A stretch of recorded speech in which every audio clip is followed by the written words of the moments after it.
Hello, my lovely students. This is Mansi. Welcome back to the channel. Now we're going to start with a new chapter number 8, quadrilateral, जिसका अभी हम introduction start कर रहे हैं. So, as I've told you, chapter का name है quadrilateral. तो पहली चीज आते है quadrilateral होता क्या है. So, any closed polygon with 4 sides, 4 angles and 4 vertices are called quadrilateral. It could be regular or irregular. That's a different thing. Simple सा कोई भी अगर आपके पास शेप है जिसकी 4 साइड्स है, 4 वर्टिसेस है, 4 एंगल्स है, तो वो हमारे पास हम उसे कहेंगे कि ये एक क्वाड्रिलेटरल है. जिसमें से बहुत बेसिक जो हमने पढ़े हुए हैं, रेक्टेंगल बचपन से पढ़ते आने, जब से शेप्स पढ़ना शुरू किया है. स्क्वायर हो गए, ये दोनों तो बिल्कुल ही बेसिक है. स्क्वायर रेक्टेंगल सब पढ़ रहे हो. अब देखो 1 2 3 4 साइड्स है, ठीक है. इसी तरह से 1 2 3 4 एंगल्स है. इसी तरह से 4 वर्टिसेस है, मतलब 4 कॉर्नर्स है इसके. क्लियर है. इसी तरह से जी रोम्बस हो सकता है, देन हमारे पास पैरेललोग्राम हो सकता है, ट्रेपीजियम हो सकता है. सो ऐसी कोई भी जिसकी 4 साइड्स है, 4 एंगल्स है और 4 वर्टिसेस है, वो हमारी शेप क्वाड्रिलेटरल होती है. ठीक है. चलो now angle sum property of a quadrilateral. Angle sum property पहले भी हमने पढ़ा हुआ है. क्या पढ़ा था हमने उसमें? Angle sum property of triangle. Triangle के एंगल सम प्रॉपर्टी में क्या पढ़ा था कि ट्राइंगल, एक ट्राइंगल के जो तीनों एंगल्स होते हैं, दिस तीनों एंगल्स का सम हमेशा 180 डिग्री होता है. ठीक है ना. इसी तरह से जब हम क्वाड्रिलेटरल की बात करते हैं तो क्वाड्रिलेटरल के सभी एंगल्स का सम 360 डिग्री होता है. So the sum of the 4 angles of a quadrilateral is 360 degree. Clear. ठीक है. अब बात आती है कि ये मैं आपको प्रूफ करके भी दिखा देती हूँ. बुक वालों की तो हम मान ही लेते हैं कि आप कह रहे हो क्वाड्रिलेटरल का सम 360 है तो होगा, लेकिन इसका प्रूफ भी हो सकता है. कैसे? देखो ये अगेन एक क्वाड्रिलेटरल है, 1 2 3 4 साइड्स है. अब अगर मैं क्वाड्रिलेटरल का डायगोनल बनाऊं, देखो डायगोनल क्या होता है, जैसे सिंपल सा अगर मैं ये शेप है, रेक्टेंगल कह लो, ये होता है इसका डायगोनल, मतलब एक एंड पॉइंट से यहां तक जब मैं बीच में ज्वाइन करती हूँ, इसी तरह से यहां तक, तो ये भी डायगोनल है. सो किसी भी क्वाड्रिलेटरल में जब हम एक डायगोनल बनाते हैं, कोई भी ले लो, 1 2 3 4 साइड्स है. अब इसमें एक डायगोनल बना दो. सो ये क्या करेगा, 2 ट्राइंगल्स में डिवाइड कर देगा. जैसे यहाँ पे ये क्वाड्रिलेटरल था, एक मैंने यहाँ पे लाइन डाली या डायगोनल ज्वाइन किया, तो मेरे पास 2 ट्राइंगल्स आ गए. ठीक है जी. अब देखो मैं यहाँ पे नेम दे देती हूँ, 1 2 3 4 5 एंड 6 एंगल्स आ गए मेरे पास. अगर मैं बात करूं इन ट्राइंगल ACD की अगर हम बात करें तो देखो जरा, angle 2 plus angle 3 plus angle 4. यहाँ पे क्या यूज कर रही हूँ मैं? Angle sum property of triangle. देखो ये एक ट्राइंगल बन रहा है, इसकी तीनों एंगल्स का सम 180 डिग्री होगा. सिमिलरली इन ट्राइंगल ABC, अगर मैं ABC की बात करूं तो angle 1 plus angle 6 plus angle 5 मेरा इक्वल होगा 180 डिग्री के. सिंपल. ये तो हम इतना ट्राइंगल चैप्टर में करके आए हैं. ये हो गई मेरी फर्स्ट इक्वेशन, ये हो गई मेरी second equation. Now adding 1 and 2, equation 1 और 2 को ऐड कर लेते हैं. क्या मिलेगा? सबसे पहले है angle 2 plus angle 3 plus angle 4, और सेकेंड इक्वेशन में है angle 1 plus angle 6 plus angle 5 equals to, यहाँ पे पहले है 180 प्लस 180. अब देखो जरा, एंगल 2 और एंगल 1 ये मिलके क्या बना रहे हैं? Angle A. सो 2 और 1 ने मिलके बनाया angle A plus angle 3 as it is है, एंगल D है हमारा, वो लिख दिया हमने. एंगल 4 और 5 मिलके एंगल 6 बना रहे हैं. सो एंगल 4 और 5 ने मिलके बनाया एंगल C. ठीक है, 6 बोला शायद मैंने, मिलके एंगल C बना रहे हैं. देन है जी एंगल 6 जो कि है angle B. This is equal to 180 plus 180 360 degree.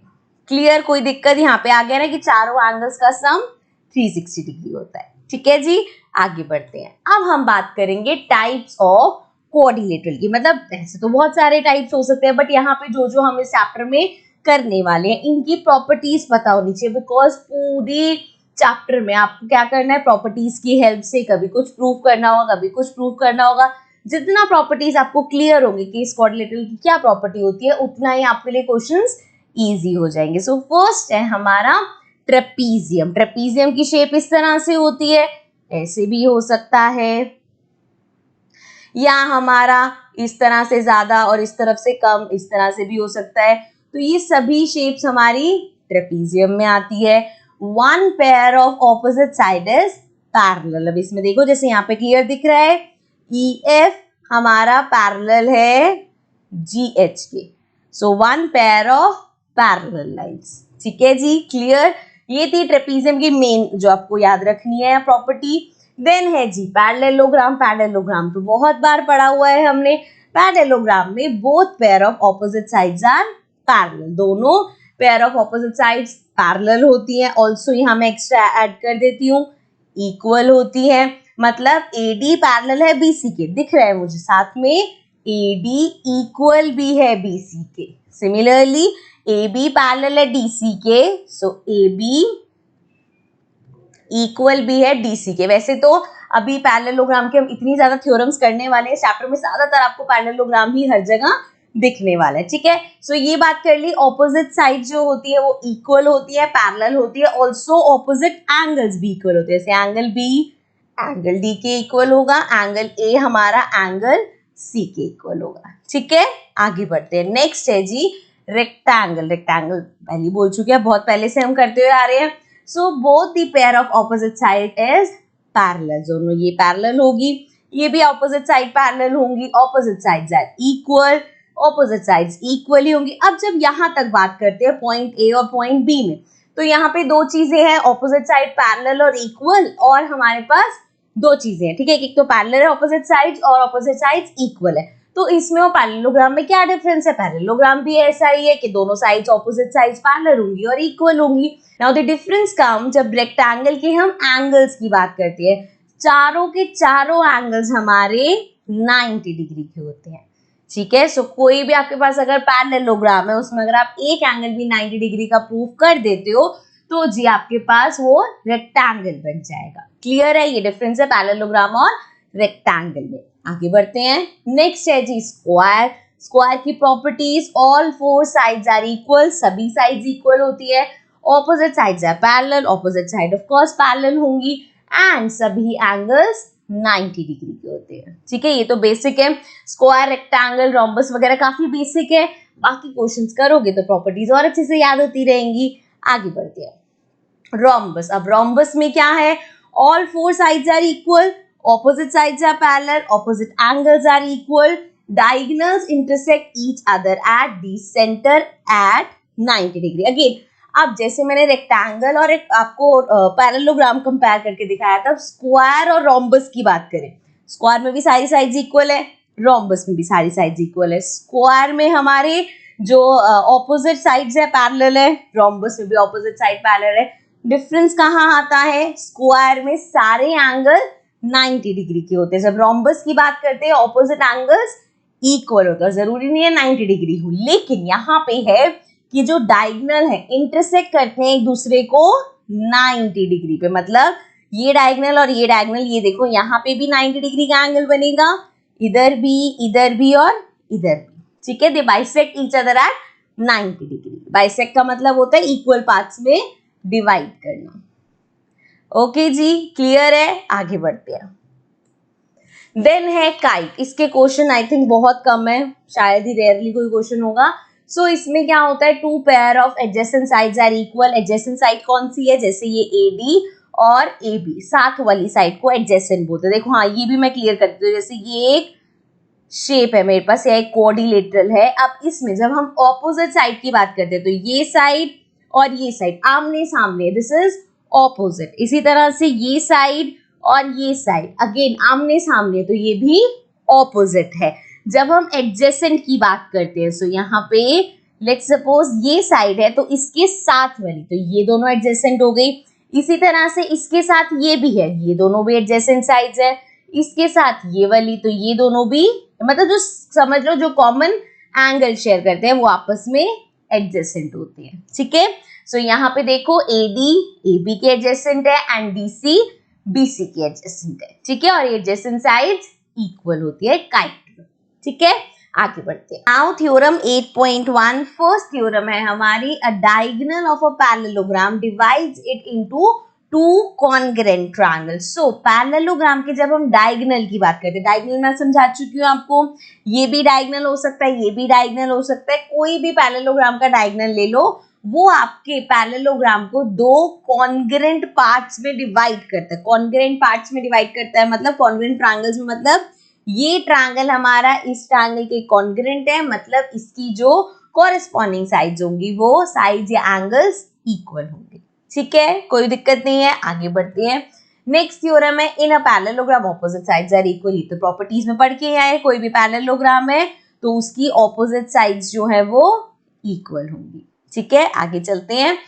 Theorem 8.3, if each pair of opposite sides of a quadrilateral is equal then it is a parallelogram. उसी का एक कन्वर्स कह लो कि अगर आपको गिवन है कि ऑपोजिट साइड्स इक्वल है या पैरेलल है तो जी वो हमारा एक पैरेललोग्राम होगा, ठीक है। आगे बढ़ते हैं।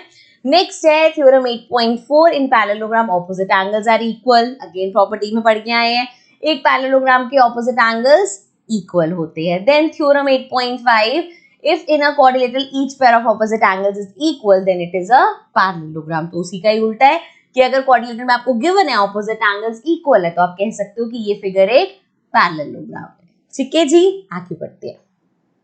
नेक्स्ट है हमारे पास theorem 8.8, a quadrilateral is a parallelogram if a pair of opposite side is equal and parallel। Same चीज है, इक्वल अभी पढ़ के आए हैं, वो कह रहे हैं अगर इक्वल है और पैरेलल है तो वो एक पैरेललोग्राम होगा। बहुत सिंपल है थ्योरम्स। अब आया है हमारी द मिड पॉइंट थ्योरम। ये है थोड़ी सी इंपॉर्टेंट चीज, इसमें है क्या देखो, the line segment joining midpoints of two sides of a triangle is parallel to the third side of triangle and is half of it। क्या मतलब है इसका, एक ट्राइंगल है, अब इस ट्राइंगल की दो साइड के मिड पॉइंट, जैसे ये ट्राइंगल की एक साइड है AB, उसका मिड पॉइंट है D, इसी तरह से साइड AC, उसका मिड पॉइंट है E, ठीक है जी। यहां से जो लाइन ज्वाइन करके बनी, मतलब इन दोनों के मिड पॉइंट से ये लाइन मेरे पास आई, ये लाइन थर्ड लाइन ट्रायंगल की, ये दोनों साइड्स तो हमने ले ली, थर्ड साइड जो है इसके पैरेलल होगी, मतलब DE हमारा पैरेलल होगा BC के एंड ऑल्सो DE होगा BC का हाफ। क्लियर, दो चीजें। मिड पॉइंट थ्योरम में अगर एक ट्रायंगल की दो साइड के मिड पॉइंट से जो लाइन बनेगी वो थर्ड साइड के पैरेलल होगी और उसकी हाफ होगी। क्लियर, यहाँ पे अगर ये दोनों मिड पॉइंट से ज्वाइन होके बनी है तो ये BC के पैरेलल भी है और यहाँ पे ये इसकी हाफ होगी। ये जो हमारी थ्योरम है एक्सरसाइज 8.2 में, ये पूरी क्वेश्चंस में थ्योरम यूज होने वाली है and also this is a very important theorem. बाकी थ्योरम्स आपने देखी है, सिंपल सिंपल था, कुछ ऐसा नहीं था, but this is a very important theorem, ठीक है जी। अब कभी कभी एग्जाम में आ जाता है इसका प्रूफ, के प्रूफ करो कैसे DE पैरेलल है BC के और DE हाफ है BC के। तो स्टार्ट करते हैं इसके प्रूफ में। देखो पहले बना लिया हमने ट्राइंगल, ये बना हमारा ट्राइंगल एंड इसका मिड पॉइंट लिया, इसका मिड पॉइंट लिया, इसको ज्वाइन कर दिया, ठीक है। ट्राइंगल को नेम दे देते हैं ABC और ये जो मिड पॉइंट्स है ये हो गया DE। ये थोड़ा सा ऊपर लिखती हूँ, ये भी हमें यहाँ पे कंस्ट्रक्शन करनी है। सो ये हो गया पॉइंट E। नाउ देखो पहले मैं लिख लेती हूँ, हमें गिवन क्या है, गिवन ये है कि जी D and E are mid points of AB and AC, ठीक है, ये हमें गिवन है। टू प्रूफ, अब हमें प्रूफ क्या करना है, we have to prove that DE हमारा पैरेलल होगा BC के एंड DE हमारा हाफ होगा BC के। ये दोनों चीजें प्रूफ करनी है। स्टार्ट करते हैं। अब इसमें सबसे पहले स्टार्ट करते ही हमें करनी पड़ेगी कुछ कंस्ट्रक्शन, और वो कंस्ट्रक्शन क्या है, देखो पहली चीज मैं बता दूं, हर जगह पे इस एक तो कोई भी क्वेश्चन हो प्रूफ वाला, उसका सिर्फ एक मेथड नहीं होता, अलग अलग मेथड होते हैं जिससे आप प्रूफ कर सकते हो। यहाँ पे भी यही चीज आप किसी की और की वीडियो देखोगे या कोई और टीचर का देखोगे तो उन्होंने शायद थोड़े से होगा सेम ही, बेसिक सेम होगा, लेकिन हो सकता है उन्होंने कंस्ट्रक्शन में कुछ और चीज करी हो सकता है उन्होंने लेट कुछ और किया हो, सो उस हिसाब से थोड़ा सा डिफरेंस आ सकता है। आपको देखना है आपको सिंपल कौन सा समझ आ रहा है, आप उससे प्रूव करोगे, ठीक है ना। सो कंस्ट्रक्शन में क्या करेंगे, डी पॉइंट को हम एक्सटेंड करेंगे इस तरह से। लेट्स सपोज मैंने यहाँ पे इसको एफ तक एक्सटेंड किया, तो जी यहाँ पे एक्सटेंड करा हमने पॉइंट ई सच दैट, अब इसको इस तरह से हम एक्सटेंड करेंगे कि हमारा डी जो है वो इक्वल होगा ई एफ के। देखो क्या कह रही हूं मैं, इसको हम इतना आगे लेके जा रहे हैं कि जितना साइज ये है उतना ही ई एफ होगा। नाउ जॉइन सी एफ, और साथ में सी एफ को कर देंगे जॉइन, ये भी यहीं पे लिख दो जॉइन सी एफ, ठीक है।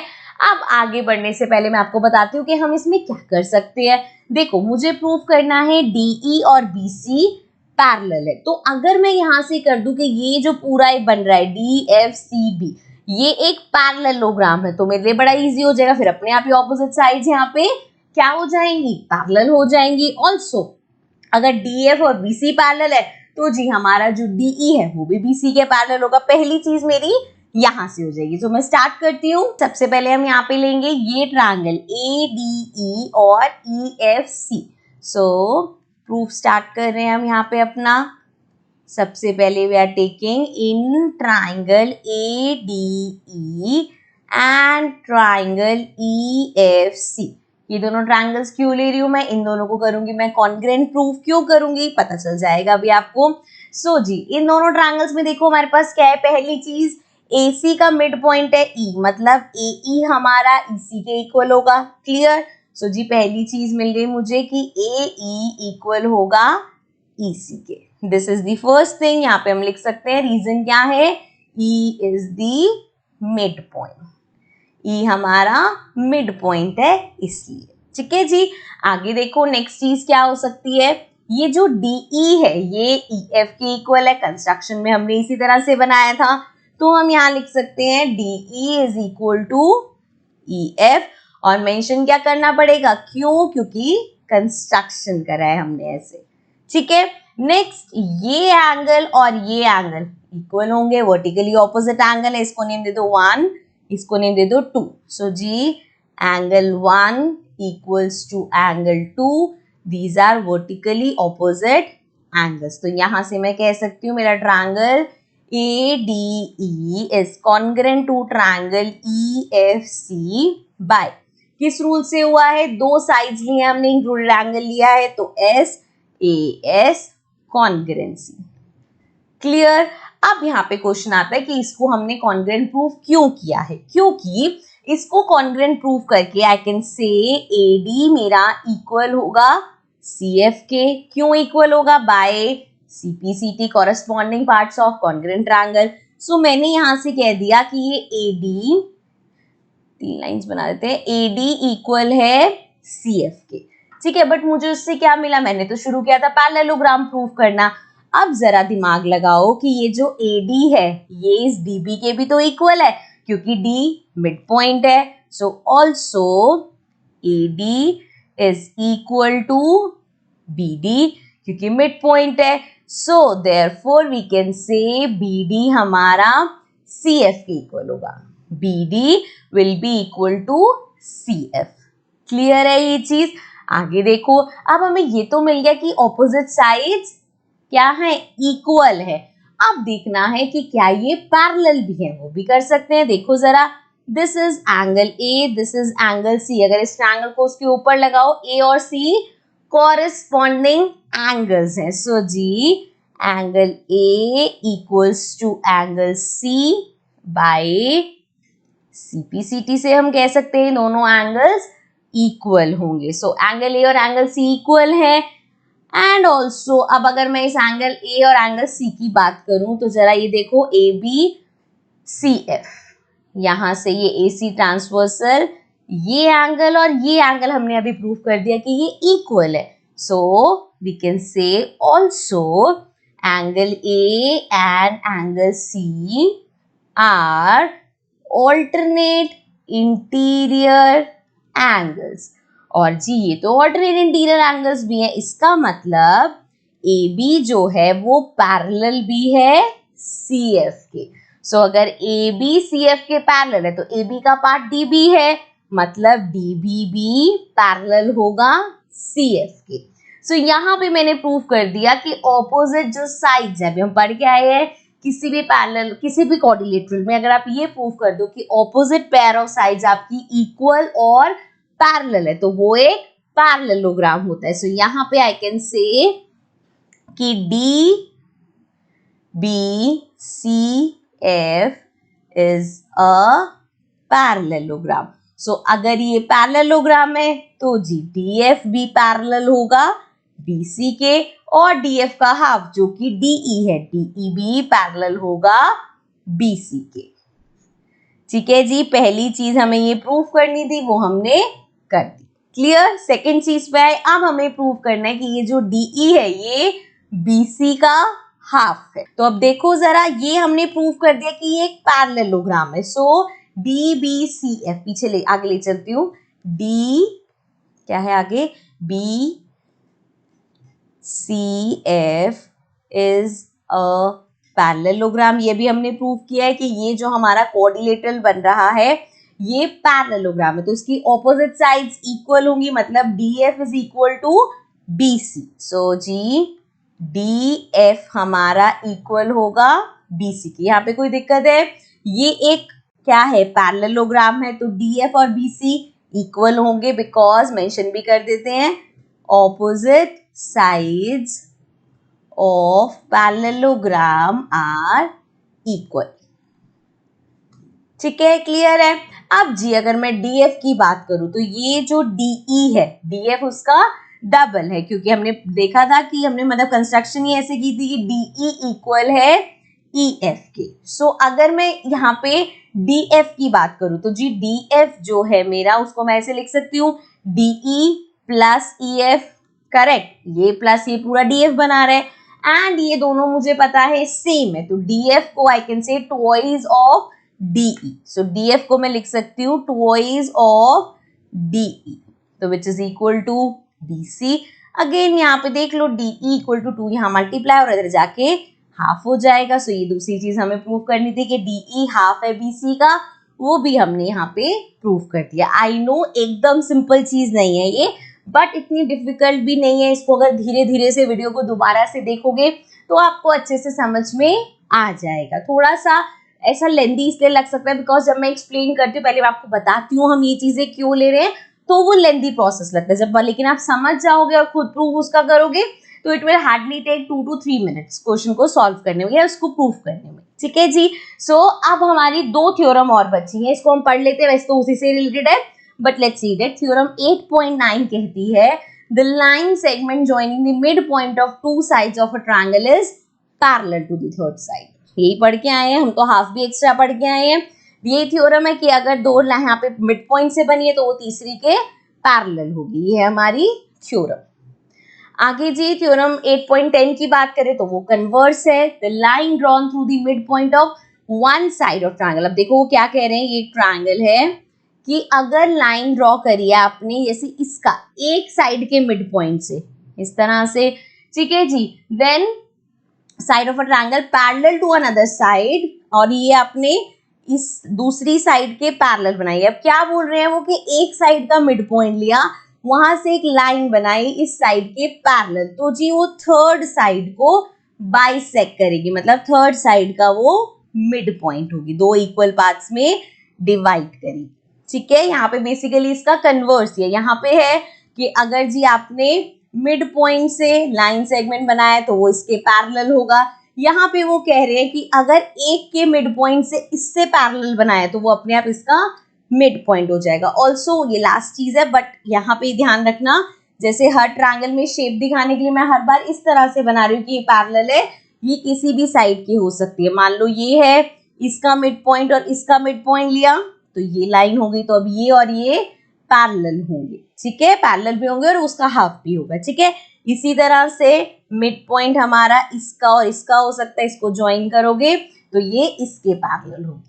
ठीक है जी। सो ये थी हमारी दो थ्योरम, लास्ट 8.9 और 8.10। बाकी जब हम क्वेश्चंस पे आएंगे तो और आपको क्लैरिटी मिल जाएगी। So this was our chapter number 8। Chapter 8 का इंट्रोडक्शन अब होता है कंप्लीट।